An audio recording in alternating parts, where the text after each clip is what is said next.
నమస్తే. ఇన్నాళ్ళు నన్ను సపోర్ట్ చేస్తూ, ఎంకరేజ్ చేస్తూ మీ ప్రేమని నాకు అందిస్తున్న ప్రతి ఒక్కరికి కృతజ్ఞతలు. అలాగే ఈ వీడియో కూడా ఖచ్చితంగా మీకు ఉపయోగపడుతుంది. లైక్, షేర్ అండ్ సబ్స్క్రైబ్ చేసి మీ సపోర్ట్‌ని నాకు అందించండి. అలాగే ఈ వీడియో పట్ల మీకున్న అభిప్రాయాన్ని కామెంట్ సెక్షన్‌లో కామెంట్ చేసి తెలియజేయండి. ఇప్పుడు వీడియోని చూద్దాం. నమస్తే. Welcome to our channel. నేను పద్మిని. ప్రస్తుతం మనతో పాటు ప్రముఖ ఆధ్యాత్మికవేత్త, ఆస్ట్రోన్యూమరాలజిస్ట్, ఎనర్జీ వాస్తు స్పెషలిస్ట్, శ్రీ విద్య ఉపాసకురాలు శ్రీమతి జయప్రద గారు మనతో పాటు ఉన్నారు. మాట్లాడదాం. నమస్కారం అండి. నమస్తే అమ్మా, శ్రీమాత్రే నమః. నక్షత్రాల గురించి చెప్తూ ఉన్నారు. స్వాతి నక్షత్ర జాతకులు ఏ మహర్దశ వీళ్ళకి యోగించేటటువంటి పరిస్థితి ఉంటుంది, అంటే ఆ మహర్దశ ఎన్నేళ్లకు వస్తుంది అనేది చాలా వివరంగా తెలియజేస్తున్నారు. అది వివాహం గురించి, అలాగే సెటిల్మెంట్ గురించి, కెరియర్ సెటిల్మెంట్ గురించి చాలా బ్యూటిఫుల్ గా ఎక్స్ప్లెయిన్ చేస్తున్నారు. స్వాతి నక్షత్రం, రాహు గారి నక్షత్రం. చెప్పండి, ఎలా ఉంటారు వీళ్ళు? తప్పకుండానన్నా. రాహు నక్షత్రం గనక కొంచెం మాయలోకి తర్వాత ఇబ్బంది పడడానికి రెడీగా ఉండే నక్షత్రాలు ఇవి. భయానికి, ఆందోళనకి గురే నక్షత్రాలు. అంటే ఒక సిచ్యువేషన్ వస్తే తట్టుకునే శక్తి ఉండే శక్తి కాదు వీళ్ళది. ఆ సిచ్యువేషన్ నుంచి పారిపోయే సిచ్యువేషన్ ఉండదు కొంతమందికి. తప్పించుకునే సిచ్యువేషన్ ఉంటుంది. దాన్ని ఏదో ఒకటి మాయ చేసి మతలబు చేసి మసిపూసి మారడికాయ చేస్తారన్నట్టు అలాంటివి చేసే లక్షణం కూడా ఉండదు. ధైర్యంగా ఎదుర్కొనే ధైర్యం చాలా తక్కువ ఉండే, చాలా తక్కువ మంది ధైర్యంగా ఉన్న వాళ్ళు మనం వెలవెల లెక్క పెట్టచ్చు. స్వాతి నక్షత్రంలో ధైర్యంగా మాట్లాడేవాళ్ళు. చూడడానికి రాహు నక్షత్రం అంత పవర్ఫుల్ నక్షత్రం అనుకుంటా, కానీ మాట తీరు, వాయిస్ బడబడ ఉంటుంది. కానీ లోపలంతా పైన పటారం అంతే. ఇది స్వాతి నక్షత్రం. స్వాతి నక్షత్రానికి జాతకం ఖచ్చితంగా బాగుండాలి, లేకపోతే వీళ్ళకి వచ్చే దశలు చాలా ఇబ్బంది పడుతుంది. జాతకంలో గురువు యోగకారకుడే ఉండాలి ఖచ్చితంగా. రవి యోగకారకుడే ఉండాలి. తర్వాత శని భగవాన్ యోగకారకుడే. ఎవరైనా యోగకారకుడైన బలమైన గ్రహం ఏదైతే పెద్ద పెద్ద గ్రహాలు ఉన్నాయో శని భగవానుడు, గురువు. అసలు వీళ్ళకి అన్ని పెద్ద పెద్ద ఇవే కదా మహర్దశలు. మహాదశ పెద్ద రాహు మహర్దశ, గురు మహర్దశ, శని మహాదశ, బుధ మహాదశ. వీటిలో ఏదో ఒక దశ వీళ్ళకి యోగించకపోతే ఇబ్బంది పడతారు. జాతకంలో యోగాలు లేకపోతే చాలా మందికి లైఫ్ ఎటు వెళ్తుందో తెలియదు. అది ఆ సిచ్యువేషన్ తట్టుకోలేక చదవని ఇన్ని పూజలు చేస్తామో, ఎన్ని కార్యక్రమాలు చేస్తామో, అయినా మాకు సెట్ అవ్వట్లేదు అంటారు. సెట్ అవ్వబడిన కారణం ఏంటంటే దశలు బాలినప్పుడు ఎవరు ఏం చేయలేరు. అది మెయిన్ ప్రాబ్లం. ఈ స్వాతి నక్షత్రానికి రాహు మాదశ స్టార్ట్ అవుతుంది లైఫ్. ఫస్ట్ పాదం అయితే రాహు మాదశ 18 ఏళ్ళు ఉంటుంది. లేదు అంటే అలా డివైడ్ చేసిన మనకి కనీసం 9 ఏళ్ళ దాకా ఉంటుంది. 9 ఏళ్ళు ఈజీగా ఉంటుంది. సిద్ధ తీసిన ఇంకా తీస్తారు. తర్వాత వచ్చేది గురు మాదశ. గురువు యోగకారకుడు కాకపోతే ఎడ్యుకేషన్ మొత్తం పోతుంది. చదువు అనేది ఉండదు. చదవడం చాలా తక్కువ. గురువు యోగించాడా చదువు వస్తుంది. చదువు కోసం ఉద్యోగం తెచ్చుకొని ఒక ఉద్యోగం చేసి ఒక ఉన్నత అధికారంలోకి వెళ్ళే అవకాశం ఉంటుంది. లేకపోతే శని మహాదశ. శని మహాదశ యోగించిన ఒక గవర్నమెంట్ జాబ్స్ లో పెద్ద పెద్ద ఆఫీసర్స్ వాళ్ళ వచ్చి ఆయన ఉద్యోగం చేసి సంతకం పెట్టి వెళ్ళిపోయే ఉద్యోగాలన్నీ శని మహాదశ యోగిస్తేనే రావచ్చు స్వాతి నక్షత్రానికి.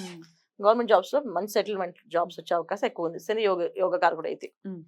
లైఫ్ బాగుంటుంది.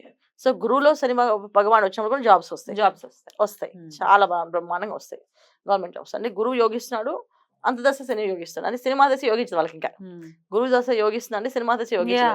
అప్పుడు శని అంతర్దశ యోగిస్తుంది. సో గురువులో శని అంతర్దశ వస్తే యోగిస్తుంది. గురువులో రాహు అంతర్దశకు యోగిస్తుంది. చాలా మంది ఫారెన్ టూర్స్ వెళ్ళిపోవడం, ఫారెన్ లో సెటిల్ అవ్వడానికి కారణం కూడా రాహువే. గురువులు రాహు మాదశ వచ్చినప్పుడు వెళ్తారు వీళ్ళు. ఆ యోగాలు వీళ్ళకి జరుగుతాయి. కానీ ఎంత వెళ్ళినా ఏం చేసినా సరే వీళ్ళకి ఎప్పుడు కూడా ఏంటంటే లైఫ్ లో ఏ విషయాన్ని సిచ్యువేషన్ ఎదుర్కోవాలన్నప్పుడు కొంచెం భయం వచ్చేస్తుంది ఆటోమేటిక్గా. దాన్ని తప్పించుకోవడానికి అబద్ధమని చెప్తారు, మోసమైన చేసేస్తారు. ఇంకా ఆ సిచ్యువేషన్ బట్టి డిమాండ్స్ బట్టి అలా చేసేస్తారు వాళ్ళు. ఇది జాతకంలో యోగాలు. సో జాతకం బాగాలేదు అంటే చాలా సఫర్ అయిన వాళ్ళు వీళ్ళే. చాలా వంట చేసుకుంటూ బతికే వాళ్ళు కూడా వీళ్ళే. స్వాతంత్రం వాళ్ళే చాలా తక్కువ మంది. అంటే చాలా మంది మనం వంట వాళ్ళని నేను తీసుకున్నాను, దానికంటే తక్కువ మంది కేటగిరీలో ఉంటారు. ఇంకెంత మించి కేటగిరీకి ఏం వెళ్తాం కానీ అంత చెప్తున్నా. ఈ కేటగిరీలో ఉన్న వాళ్ళు కూడా వీళ్ళే. కష్టపడి బాగా కష్టపడి గానగెత్తి చాకరీ అంటే గుడ్డులా కష్టపడతారు, డబ్బులు రావు. ఇప్పుడు మనం ఎంత కష్టపడితే దానికి ఫలితం ఏంటంటే స్మార్ట్ వర్క్స్ చేసి సంపాదిస్తారు. సాఫ్ట్వేర్ ఇండస్ట్రీస్ జాబ్స్ చేసి లక్షలు సంపాదిస్తున్నారు. ఇంట్లో పని చేసే పనమ్మ ఇల్లంతా మొత్తం నా 15 పని చేస్తుంది. ఆమెకి 20,000 జీతం వస్తుంది మొత్తం అంత కలిపితే. కానీ మనిషి అయితే కష్టపడుతుంది గడ్డ ఇడ్లీ నక్షత్రాలకి ఇవి పడతాయి. జాతకాలు గ్రహాలు యోగకారకులు కాకపోతే ఇబ్బందులు పడతారు. యోగం ఉంటే బాగుంటుంది. మెయిన్ ఏంటి అంటే ఎడ్యుకేషన్ బాగుండాలి. ఫస్ట్ ఆఫ్ ఆల్ వీళ్ళకి చిన్నప్పుడు పిల్లలకి పుట్టగానే అక్కడి నుంచి దశలు ఏమో నడుస్తే చూసుకోవాలి. 12 ఏళ్ళ వరకు జాతకం చూడకూడదు. అది వేరే విషయం. మ్మ్. జాతక చక్రం వేయకూడదు. వేయకూడదు. ఒక ఆరోగ్యానికి సంబంధించి చూసుకోవాలి. చూసుకోవచ్చు కదా. చూసుకోవచ్చు. మ్మ్. జాతకం చూసుకోవచ్చు. చక్రం వేయనీరు. మ్మ్. మనం పూర్వం చక్రం వేసేవాళ్ళు కాదు. ఎందుకు వేయకూడదు అంటే ఆ చక్రం ఎక్కడ పెడతాం తీసుకెళ్ళి, మ్మ్. ఎక్కడ పడితే అక్కడ పెడుతుంటాం. అలా పెట్టకూడదు. గ్రహాలన్నీ కొంచెం దేవుడి రూమ్‌లో ఒక మందిరంలో పెట్టాలి. ఇవాళ దేవుడి మందిరాలు అన్ని చిన్న బాక్సుల్లో వచ్చాయి దేవుడి మందిరాలు. ఇంకా ఆ ప్లేస్‌లో దేవుడిని పెట్టడమే ప్లేస్ చిన్నగా. మ్మ్. ఇంక ఈ ఇవి ఎక్కడ పత్రాలు పెడతాం? ఏం పెడతారు?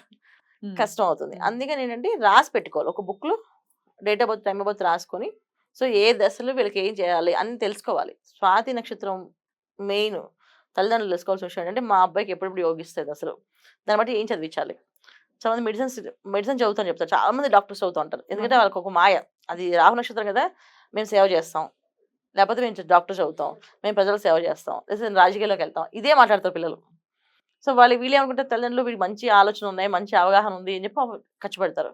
కానీ యోగం దశ లేనప్పుడు వృధా అవుతుంది. మ్మ్. దాన్ని మనం చూసుకోవాలి. చాలా ఇంజనీరింగ్ చేస్తాయి. ఇంజనీరింగ్ చేసి నేను మొత్తం ఇలాగా ఫ్లాట్స్ కట్టి ఫ్రీగా పంచాలి అనే కోరికలు. బా. ఫ్రీగా ఇస్తాను నేను ఫ్లాట్స్ అందరికీను. మ్మ్. సో నేను తక్కువ రేట్లో బడ్జెట్లో కడతాను ఫ్లాట్స్ అని చెప్తే పిల్లలు చెప్తుంటారు. సో మంచి మనస్తత్వమే, ఆలోచన బాగుంటుంది. కానీ అది ఆచరణలో రావడానికి దశలు యోగించాలి. మ్మ్. మ్మ్. సో ఆచరణ ఎందుకు రాలేదు అంటే దశలు బాగాలేవని అర్థం. ఇందులో స్వాతి నక్షత్రం వాళ్ళు మంచి వాళ్ళు కాదు. దశలు బాగాలేనప్పుడు ఈ నక్షత్రం వాళ్ళు భయంతో చేసే పనులు కొంతమంది, చాలా మంది ఇంట్లోని పెళ్లి చేసుకొని నచ్చకపోతే చెప్పకుండా వెళ్ళిపోయే వాళ్ళు ఉన్నారు అరే. ఈ నక్షత్రం వాళ్ళు. అండ్ నచ్చలేదు అని ఫేస్ చెప్పడానికి వాళ్ళు వాళ్ళు అలా ఆలోచిస్తారు. అంత మొహమాటం అన్నమాట వాళ్ళకి. మొహమాటం, భయం. భయం. మ్మ్. చెప్తే అందరూ ఏమంటారు అని భయం. ఫేస్ టు ఫేస్ మనిషికి చెప్పొచ్చు కదా కనీసం, అది కూడా చెప్పరు. ఇలాంటి లక్షణం ఈ స్వాతి నక్షత్రం అనమాట. సో ఆడపిల్లలు కాదు ఇవి, మగపిల్లలకి మ్మ్. ఎక్కువ. ఆడపిల్లలు అయితే బాగా. ఆడపిల్లలు నార్మల్. మ్మ్. ఎందుకంటే వాళ్ళ కష్టం ఆటోమేటిక్ గా మ్మ్. పేరెంట్స్ పెళ్లి చేసేస్తారు. మ్మ్. ఇవాళ రోజు ఇంకా ఆడపిల్లకి అంత స్వేచ్ఛ రాలేదు. మ్మ్. వదిలేసే అంత వెళ్ళిపోయేంత లేదు. చెప్తారు కావాలంటే, నాకు ఇష్టం లేదన్న నేను డివోర్స్ తీసుకోవాలి అనుకుంటాను చెప్తారు. అది లక్షణం వేరు. మ్మ్. కానీ అబ్బాయిలు ఆ మార్గం చెప్పలేరు. మ్మ్. అది అబ్బాయిలకు ఉన్న లక్షణం. Right. మెయిన్ ఏంటంటే ఈ నక్షత్రాలు మెయిన్లో సిరీస్లో మనకి మెయిన్ అబ్బాయిల గురించి ఎక్కువ మాట్లాడుతున్నాం. ఎందుకంటే లైఫ్లో సెటిల్ అవ్వాల్సిన అబ్బాయి. అమ్మాయిది ఏముంది, పెళ్లి చేస్తే అంత హస్బెండ్ చూసుకుంటాడు. మ్మ్. చేస్తే అదృష్టం ఉంటే ఈ అమ్మాయి కూడా చేస్తుంది, లేకపోతే ఇంట్లో ఉంటుంది. మ్మ్. కానీ అబ్బాయికి అలా కాదు కదా, ఇంట్లో ఉంటే కుదరదు కదా, ఎవరు పెళ్లి కూడా చేసుకోరు. ఆ. ఖచ్చితంగా అబ్బాయి చేసుకోవాలి. సో ఈ అబ్బాయికి చూసుకోవాల్సిన జాతకాలు కంపల్సరీ చూడాలి, దశలు ఎలా ఉన్నాయి అనేది. ఏ టైంలో వివాహం చేస్తే బెటర్, అబ్బాయిలు కానీ అమ్మాయిలకు కానీ? వీళ్ళకి రాహుమాదశ కదా అన్న, మ్మ్. 18 years తర్వాత మ్మ్. వచ్చింది గురుమాదశ. గురుమాదశ. గురువులో గురుమాదశలో శని యోగకారకుడు వీళ్ళకి. మ్మ్. అప్పుడు వచ్చి చేయాలి. ఓకే. శని భగవాన్ వచ్చి చేస్తే మ్మ్. బాగుంటుంది. రైట్. లేదు అంటే మళ్ళీ గురువులో రాహు వస్తాడు, మ్మ్. అది కూడా యోగం వీళ్ళకి. మ్మ్. అది చేయొచ్చు, మ్మ్. అది కూడా చేసుకోవచ్చు. బ్రహ్మాండంగా సాగుతుంది. ఎందుకంటే వాళ్ళ జన్మ నక్షత్రానికి వచ్చిన రాహు గనక యోగిస్తాడు.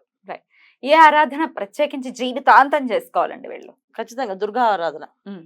వనదుర్గా పూజ అని చెప్పేసి వనదుర్గా దేవది అవును. ఆలయానికి వెళ్ళడం. మ్మ్. వనదుర్గాకి ప్రతి నెల ఒక అమావాస్య రోజు కానీ లేకపోతే అష్టమి రోజు కానీ కొన్ని దేవాలయాల్లో స్పెషల్ పూజ చేస్తారు.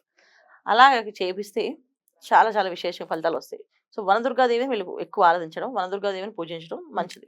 Right. దుర్గా అమ్మని చేయొచ్చు, కానీ వనదుర్గ చేస్తే ఇంకొంచెం పవర్ఫుల్ పనిచేస్తుంది. బెటర్ గా పనిచేస్తుంది. బాగా స్వాతి పనిచేస్తుంది. నక్షత్ర స్వాతి జాతకులు. నక్షత్ర జాతకులకి. రైట్ అండి, చాలా బ్యూటిఫుల్ గా ఎక్స్ప్లెయిన్ చేశారు. డెఫినెట్ గా వీళ్ళు తీసుకోవాల్సినటువంటి జాగ్రత్తలు ఖచ్చితంగా తీసుకుంటూ అమ్మవారి అనుగ్రహాన్ని పరిపూర్ణంగా పొందితే బెటర్ లైఫ్ ఉంటుంది అవును. అని చెప్తున్నారు. ఈ భయాలు పోవటం, ఇల్యూజన్ నుంచి బయటపడడం. బయటపడటం అనేది ఉంటుంది అని చెప్తున్నారు. రైట్ అండి, ఇక నెక్స్ట్ ఎపిసోడ్ లో విశాఖ నక్షత్రం గురించి మాట్లాడుకుందాం. థ్యాంక్ యూ సో మచ్ అండి. నమస్తే. నమస్తే అమ్మా.